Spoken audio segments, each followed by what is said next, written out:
Morning everyone, this is your mentor friend Aqib Siddiqui और आज हम लोग पढ़ेंगे वेव ऑप्टिक्स का एक बहुत important chapter that is your interference of light waves या इंटरफेरेंस ऑफ लाइट। तो देखिए, ये जो फिनोमेना है इंटरफेरेंस का, ये प्रूफ करता है लाइट के वेव नेचर। तो चलिए स्टार्ट करते हैं। What is interference? तो इंटरफेरेंस का बेसिक मतलब अगर देखा जाए तो होता है एक दूसरे के काम में दखल अंदाजी करना। दखल अंदाजी मतलब कि इंटरफेरेंस तब होता है जब दो वेव्स या दो से ज्यादा वेव्स एक मीडियम में ट्रेवल करती हैं। जैसे साउंड वेव्स भी हो सकती हैं और लाइट वेव्स भी हो सकती हैं और भी कई तरह की वेव्स होती हैं जो हो सकती हैं। लेकिन अगर हम लोग लाइट वेव्स के बारे में बात करें तो जब वो दो या दो से ज्यादा वेव्स एक मीडियम में ट्रेवल करती हैं तो वो आपस में एक दूसरे के रास्ते में इंटरफेयर करती हैं, जिसकी वजह से बहुत सारे हमें डिफरेंट तरीके के पैटर्न्स देखने को मिलते हैं। तो सबसे पहले हम लोग जानेंगे what is principal of superposition. Superposition का प्रिंसिपल कहता है कि जब दो वेव्स से, मान लो एक वेव ये है और एक वेव आपकी ये, तो दो या दो से ज्यादा के लिए है ये चीज, लेकिन अगर ये केवल दो ही हुए तब भी हम लोग सुपरपोजिशन पढ़ सकते हैं, समझ सकते हैं। जब ये दोनों वेव्स एक मीडियम में चलेंगी तो सुपरपोजिशन थ्योरम ये कहती है कि दोनों जो सेपरेटली डिस्टेंस ट्रेवल करेंगी या the displacement produced by two waves separately, but when they start travelling simultaneously in the same medium at the same time, then the resultant displacement by these two waves will be equal to the vector sum of these two waves individually. मतलब ये समझ लो कि ये एक इंसान है जिसका production rate, मान लो कोई चीज बना रहा है, वो एक दिन में 3 चीजें बनाता है और ये एक दिन में 4 चीजें बनाता है। दोनों को एक साथ किसी काम पे लगा दिया गया तो जो इंडिविजुअली बना रहे थे टोटल प्रोडक्शन कितना हो जाएगा? 7। तो प्रिंसिपल ऑफ सुपरपोजिशन क्या कहता है? प्रिंसिपल ऑफ सुपरपोजिशन क्या कहता है कि दोनों वेव जो सेपरेटली डिस्प्लेसमेंट प्रोड्यूस कर रही थी, लेकिन जब वो साथ में चलने लगेंगी तो उनका जो रिजल्टेंट डिस्प्लेसमेंट होगा at each point in the medium will be equal to the vector sum of those. ये कहता है y is equal to y1 plus y2। Next हमारा आता है interference.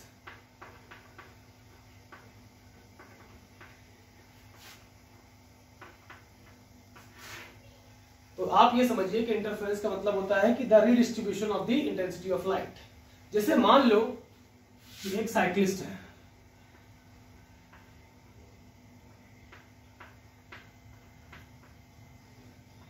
he is traveling in this direction, तो इसके रास्ते में, इसकी साइकिलिंग में दो तरह से इंटरफेरेंस हो सकता है। या तो कोई आए पीछे से इसको और पुश कर दे तो इसकी वेलोसिटी और बढ़ जाएगी, ठीक, या सामने से आके इसको रोकने की कोशिश करे। तो अगर इसके रास्ते में हेल्प कर रहा है, इसकी वेलोसिटी में चेंजेस आ रहे हैं, मतलब बढ़ रही है velocity, then that type of interference will be considered as a constructive one. और अगर इसकी वेलोसिटी में रुकावट पैदा करेगा कोई चीज तो क्या होगा? That will be destructive one.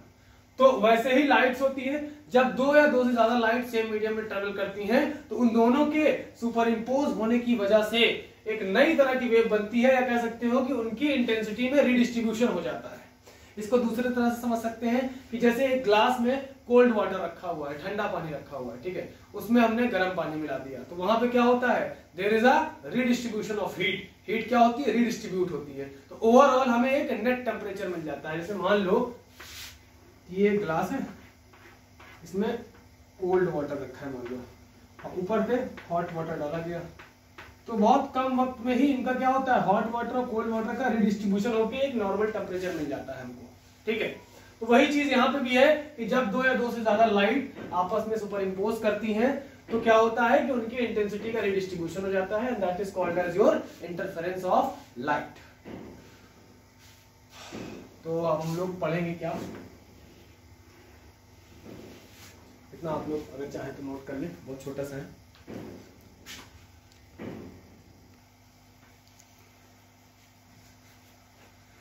तो भाई हमने सुपरपोजिशन पढ़ लिया और सुपरपोजिशन थ्योरम के हिसाब से y इज इक्वल टू क्या होगा? y1 plus y2। तो हम लोग मान लेते हैं कि दो वेव्स हैं, एक y1 है और एक हमारी क्या है? y2। तो y1 को रिप्रेजेंट करते हैं a1। a1 क्या है? इसका एम्पलीट्यूड, यहाँ पे साइन लगा हुआ है, और ओमेगा t माइनस kx, और y2 क्या है आपका, इसका एम्पलीट्यूड मतलब a2 sine omega T minus kx plus five. तो प्रिंसिपल ऑफ सुपरपोजिशन क्या कहता है, y is equal to y1 plus y2, क्या होगा भाई यहाँ पे a1 plus a1 sine omega T minus kx plus a2 sine omega T minus kx plus 5। तो देखिए यहाँ पे कुछ नहीं करना, डेरिवेशन है, बहुत इंपॉर्टेंट है, आप लोग समझ सकते हो बहुत आसानी से इसको, बस थोड़ा सा कॉन्सेप्ट याद रखना होगा। इसको हमने अज्यूम कर लिया a और इसको अज्यूम कर लिया b, so this formula will be equivalent to sine a plus b। तो आप चाहो तो साइन a प्लस b का फॉर्मूला रिवाइज कर सकते हो यहाँ से। साइन a प्लस b क्या होता है आपका, ये होता है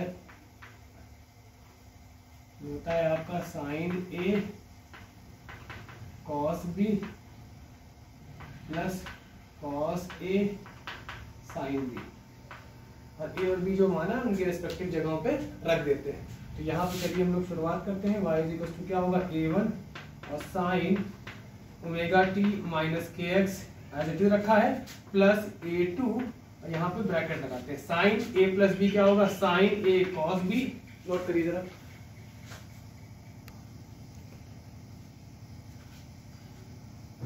तो चलिए इसको कंटिन्यू करते हैं। Sine A cos B, cos A sine B. तो साइन ए की जगह क्या होगा, ओमेगा टी माइनस के एक्स इंटू कॉस फाइव। यहां से डिवीजन कर देते हैं ताकि दो हिस्सों में रहेगा तो कोई चीज छूटेगी नहीं। प्लस क्या होगा कॉस ए की जगह क्या है, ओमेगा टी माइनस के एक्स साइन फाइव। फिर से समझिए, sign A cos B, cos A sine B, और इसको यहां पे ब्रैकेट लगा देते हैं। नाउ ब्रैकेट को क्या करेंगे, ओपन करेंगे तो क्या आएगा, a1 sine omega T minus के एक्स, a2 अंदर मल्टीप्लाई होगा प्लस क्या होगा, a2 sine omega T minus के x into cos phi plus a2 cos omega T minus के एक्स इंटू साइन फाइव। ठीक है, फिर आगे देखते हैं कि y इज इक्वल टू इसमें और इसमें साइन ओमेगा टी माइनस के एक्स क्या है, कॉमन है। दैट मीन्स कि साइन ओमेगा टी माइनस के X is taken as a common. यहां पे क्या बचेगा, a1 प्लस यहां क्या बचेगा, a2 cos फाइव। तो a1 plus a2 cos five और a2 sin फाइव को एक साथ लिख ले क्योंकि मल्टीप्लीकेशन में है। तो प्लस a2 sin फाइव, इसको एक ब्रैकेट में रख ले और यहां पे क्या कर दे, cos ओमेगा टी माइनस के एक्स। इतना हमारे पास मिला। अब देखिए हमें एक रिजल्टेंट इंटेंसिटी निकालनी है, ओवरऑल इस पूरे रिजल्ट का रिजल्टेंट निकालना है। तो इस cos कंपोनेंट के साथ जो भी है उसे, और जो साइन कंपोनेंट के साथ है उसे हम क्या करेंगे, एक मेन वैल्यूज के साइन और cos कंपोनेंट में सपोज कर लेंगे। मतलब कि आपको हम a1 प्लस a2 क्या होगा, cos फाइव को क्या मान लेंगे, r cos थीटा, और a2 sin फाइव को क्या मान लेंगे, r sin थीटा, और इसको कहेंगे पहली इक्वेशन और इसको कहेंगे दूसरी equation. Now squaring and adding both equation, squaring and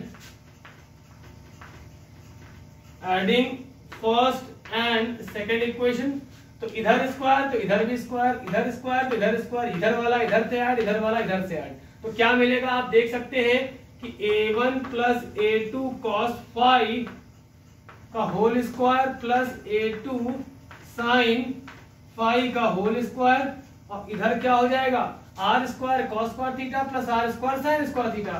तो r square cos square theta plus r square sine square theta, और यहां पे फिर से ब्रैकेट ओपन करेंगे तो क्या आएगा, a1 square plus a2 square cos square theta plus 2a1 a2 cos theta plus a2 square sine square theta. और इन दोनों में से r स्क्वायर देखिए कॉमन आ रहा है तो r स्क्वायर कॉमन लेंगे, अंदर क्या बचेगा, cos square theta plus sine square theta. तो यहाँ पे क्या होगा, आप देख सकते हो कि इक्वेशन के इस side a2 square cos square theta और a2 square sine square theta में से a2 स्क्वायर को कॉमन लिया जा सकता है। दैट मींस कि a1 square plus a2 square is taken as common in between two. तो अंदर क्या बचेगा, cos square theta plus sine square theta plus 2a1 a2 cos theta. फिर यहां से ये cos square theta plus sine square theta क्या हो जाएगा 1, और आई एम सॉरी यहाँ पे थीटा नहीं फाई होगा तो फाई लिख लें, यहाँ पे फाई होगा। तो यहाँ पे आर स्क्वायर कॉमन और cos square theta plus sine square theta क्या हो गया 1, और यहाँ पे क्या हो जाएगा cos square phi plus sine square phi 1। That means कि आपका आएगा a1 square plus a2 square plus 2a1 a2 cos phi is equal to क्या आएगा आर स्क्वायर। इतना फिलहाल आप लोग नोट करें, तो फिर हम लोग आगे बढ़ते हैं।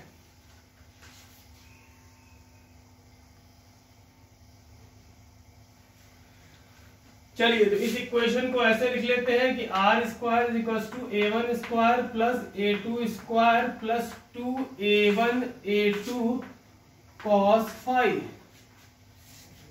देखो यहाँ पे मैंने थीटा कर दिया था, इसको फाई कर लीजिए आप लोग। हाँ, फाई। अब देखिए, intensity of light is directly proportional to R square and intensity of light is also directly proportional to amplitude का स्क्वायर। तो यहां से क्या होगा इज इक्वल टू क्या होगा k टाइम्स आर स्क्वायर, और यहां से क्या होगा I इज इक्वल टू क्या होगा k टाइम्स a स्क्वायर। तो यहां पे जब हम इसको चेंज करेंगे तो आर स्क्वायर के साथ एक कांस्टेंट आएगा, क्या आएगा I बाई k, और यहां से सब में एक एक कांस्टेंट निकलेगा। तो दोनों कांस्टेंट दोनों तरफ पे क्या हो जाएंगे, कट जाएंगे, कैंसिल आउट हो जाएंगे। तो यहां से आर स्क्वायर की जगह I लिख सकते हो, और a1 स्क्वायर की जगह I1 लिख सकते हो, a2 स्क्वायर की जगह I2 लिख सकते हो, और a1 की जगह क्या लिख सकते हो, जैसे आप यहाँ पे ये देख रहे हो ये, तो यहां से एक चीज और है कि a is proportional to under root I, ये बात तो हुई ना। तो यहाँ पे लिख सकते हो under root I1 into under root I2 cos phi. ठीक है, तो ये हो गया। अब अगर हम मैक्सिमम की बात, एक चीज और कर सकते हैं पहले यहाँ पे कि I1 को लिख सकते हो अंडर रूट I1 का होल स्क्वायर, और I2 को लिख सकते हो अंडर रूट I2 का होल स्क्वायर, और plus 2 under root I1 under root I2 cos phi. अगर हम मैक्सिमम की बात करें फॉर I मैक्स या फॉर कंस्ट्रक्टिव की बात करें, for constructive interference maximum value मिलनी चाहिए। तो I क्या हो जाएगा आपका I मैक्स, और आप कॉस फाई कितना हो जाएगा +1, और यहां से फाई की वैल्यू निकल के आएगी, कहां कहां पे होता है 2m +1, कहां कहां पे होता है 2m पाई पे होता है, और m की वैल्यू क्या होगी 0 पे 1 पे 2 पे 3 पे एंड सो ऑन। तो आप यहाँ पे ये देख सकते हो कि m बराबर आप यहाँ पे रखो, जरा 0 रखो, तो 0 तो कॉस फाई 0 पे कितना होता है +1 होता है। m इज इक्वल टू 1 रखोगे तो 2 पाई पे 1 होता है, 2 रखोगे तो 4 पाई पे 1 होता है, 3 रखोगे तो 6 पाई पे 1 होता है। ठीक है, तो I मैक्स यहाँ हो जाएगा, और यहाँ पे कॉस फाई क्या हो चुका है +1।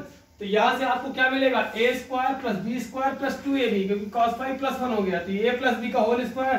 दैट मींस कि under root I1 plus under root I2 का होल स्क्वायर, या कह सकते हो k times a1 plus a2 का होल स्क्वायर।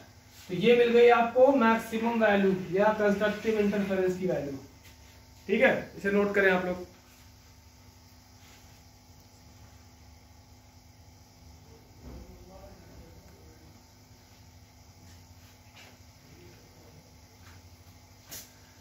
फिर बात करते हैं फॉर डिस्ट्रक्टिव इंटरफेरेंस।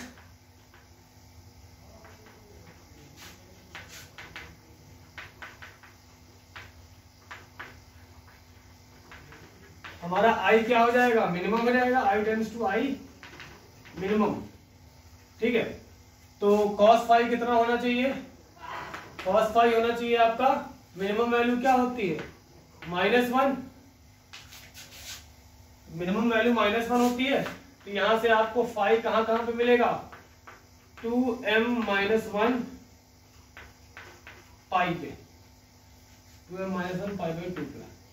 आप करके देखिए, यहां से नोट करिए जरा एक बार इसको।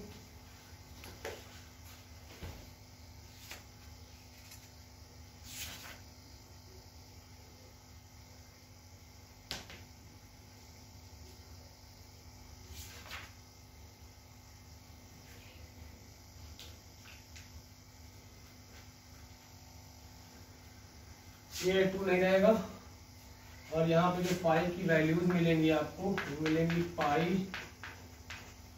3 पाई, 5 पाई एंड सो ऑन, और m की वैल्यू मिलेगी आपको यहाँ 1 2 3 एंड सो ऑन। तो देखिए cos फाई यहाँ पे हम देखेंगे जब इस इक्वेशन में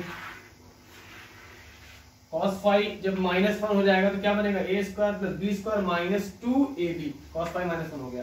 तो यहाँ पे बनेगा आपको I min = √I1, डिफरेंस लगाते हैं, माइनस और डिफरेंस में इतना सा फर्क है कि अगर I2 बड़ा है तो √I2 - I1, और I1 बड़ा है तो √I1 - I2, या इसको ये भी कह सकते हैं कि k times A1 difference of A2 का होल स्क्वायर। अगर हम यहां से निकालना चाहें कि I max upon I min की वैल्यू क्या होगी,